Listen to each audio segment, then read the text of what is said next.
আকাশমণ্ডল ও পৃথিবী তৈরি করলেন। ঈশ্বর অন্ধকারকে বললেন, আলো হোক। এই আলোকে তিনি নাম দিলেন দিন, আর অন্ধকারকে নাম দিলেন রাত্রি। প্রথম দিন শেষ হল।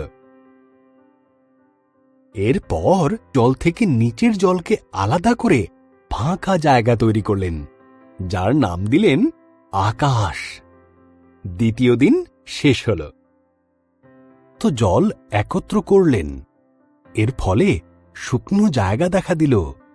তিনি শুকনো জায়গার নাম দিলেন ভূমি, আর জমা জলের নাম দিলেন সমুদ্র। তারপর তিনি তৈরি করলেন ঘাস, শস্য ও গাছপালা। তৃতীয় দিন শেষ হল।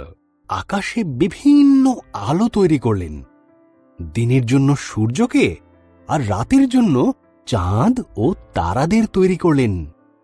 চতুর্থ দিন শেষ হল। সৃষ্টি করলেন জলে সাঁতার কাটার জন্য, আর পাখিদের সৃষ্টি করলেন আকাশে ওড়ার জন্য। তোমাদের সন্তান হোক, তিনি তাদের বললেন।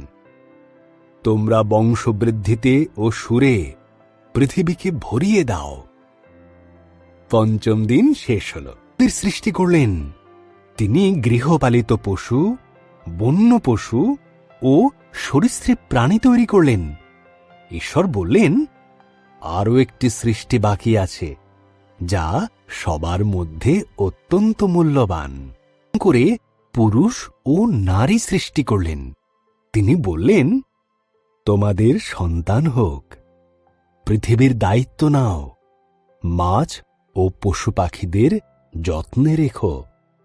ষষ্ঠ দিন শেষ হল। দেখলেন তাঁর সমস্ত সৃষ্টিকে খুব সুন্দর।